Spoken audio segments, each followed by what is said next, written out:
Olha que cuidado, gente. Só faz presunção de paternidade se eu comprovar com uma escritura pública ou com uma sentença.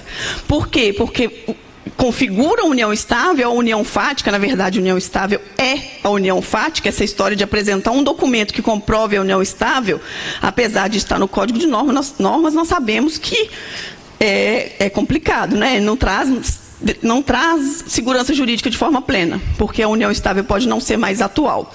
Mas, enfim, o Código de Normas permite que se faça presunção de paternidade apresentando uma escritura ou um mandado, a cópia da sentença, deferindo aí, reconhecendo a existência da união estável. Detalhe é que não fala o prazo. Se é uma união estável de 30 anos atrás, o Código de Normas não limita, tá bom?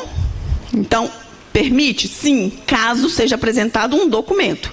Por que que essa aqui está errada?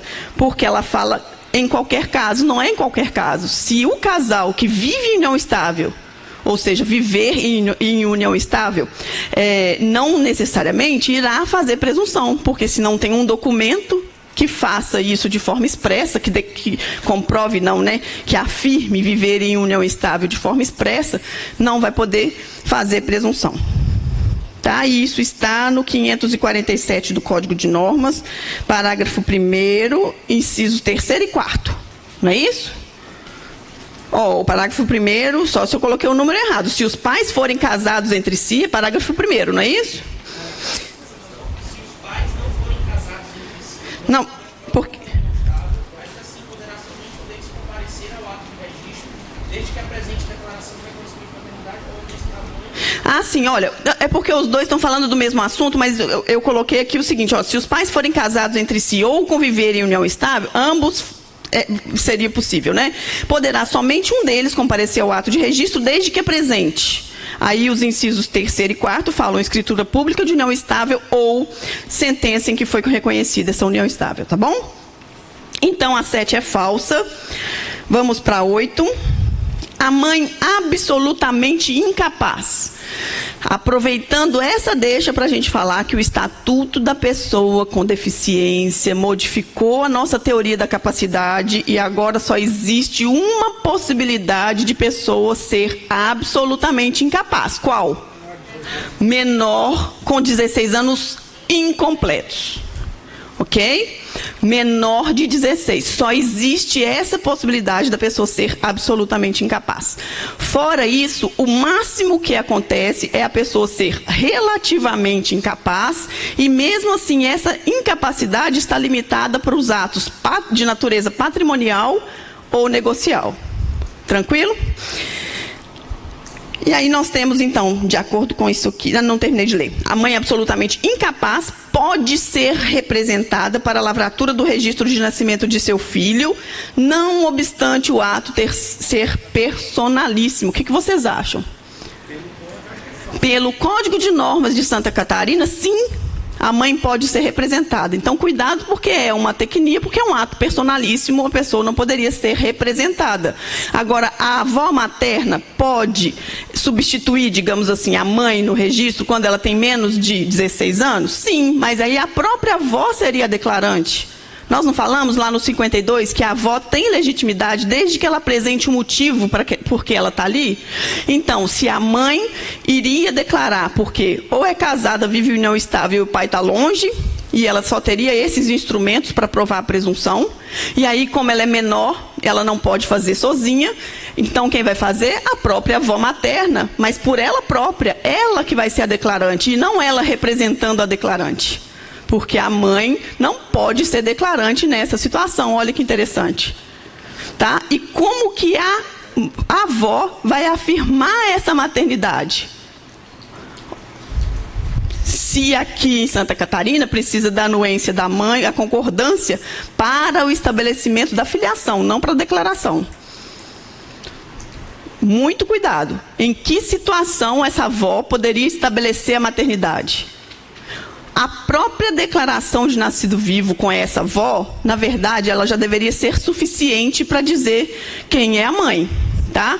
Então, a anuência de quem é o pai é diferente. Aqui nós estamos falando do estabelecimento da maternidade. Então, a avó é declarante e a maternidade vai ser estabelecida em função do atestado médico dizendo quem é a parturiente, tá? A avó, com a declaração de nascido vivo, declara e a maternidade vai ser feita em nome da filha dela, porque é a filha dela que figurou como parturiente na DNV, tá bom? Então, não é, né, na verdade, não é, mas o Código de Normas permite, e lá no 548, parágrafo 2º, ele diz: a declaração de maternidade da genitora absolutamente incapaz dependerá de representação de um dos responsáveis, acompanhada dos documentos exigidos para o registro, o que deverá constar no termo. E ainda deverá constar no termo que a mãe é absolutamente incapaz e está representada no ato, não é?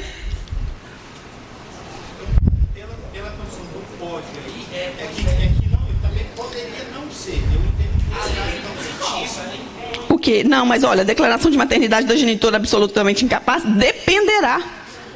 Então, se depende, e isso precisa de alguém representar. Então, se precisa de alguém representar, está dizendo que esse ato personalíssimo está tendo representação, o que não pode. Ato personalíssimo não pode ter representação e assistência, tem que ser da própria pessoa. Eu estou dizendo que, pela lei, pela regra, pelo ordenamento jurídico, não poderia. Mas estou chamando a atenção de vocês, e é por isso que essa assertiva veio aqui para a nossa questão, que em Santa Catarina isso é permitido expressamente. Ou seja, em Santa Catarina precisa de assistência, de representação nesse caso. Então, cuidado com isso. Aqui é obrigatória a representação se a mãe for absolutamente incapaz. Quando, na verdade, deveria ser a própria avó como declarante. Cuidado, eu não estou falando que a avó vai ser declarante aqui em Santa Catarina. Eu estou criticando para que vocês estabeleçam um paralelo e não esqueçam disso na hora da prova. Em Santa Catarina é possível a representação, mesmo isso estando em conflito com a regra de ser um ato personalíssimo e que não poderia ser feito por representação, tá? Então, depende significa que é obrigatório para a mãe absolutamente incapaz, aqui em Santa Catarina, que ela seja representada. Depende, precisa ser representada. Tranquilo? E o pai, por isso que eu falei no exemplo aqui, que a avó poderia estabelecer a paternidade se ela tivesse um dos elementos que permitem o estabelecimento da paternidade. O pai não estando presente, porque se ele tivesse, ele próprio ia declarar, ele não estando presente, a avó teria que portar a certidão de casamento ou de união estável para fazer a presunção de paternidade. Oi? O pai é absolutamente incapaz de jeito nenhum. Por quê, gente? Porque não existe esse documento, que é a declaração de nascido vivo, que faz que atesta a maternidade. Então, a maternidade, como a gente ainda pode afirmar, é fato e a paternidade precisa ser reconhecida. O pai é absolutamente incapaz porque tem menos de 16 anos, lembrando disso, ele não pode declarar a paternidade, precisa de autorização judicial, ou seja, ele vai ser submetido a um processo judicial para que... O parágrafo 1º do 548, você pode ler, por favor? Absolutamente incapaz, somente poderá fazer por determinação judicial. Aí, perfeito. O caput fala de paternidade. Isso. Perfeito, olha só. Então, o professor acabou de dizer que no parágrafo 1º fala expressamente, o pai somente com ordem judicial. Ele é absolutamente incapaz, aqui sim. Aqui ainda está dizendo que, respeitando a regra de ser o ato personalíssimo, tá bem?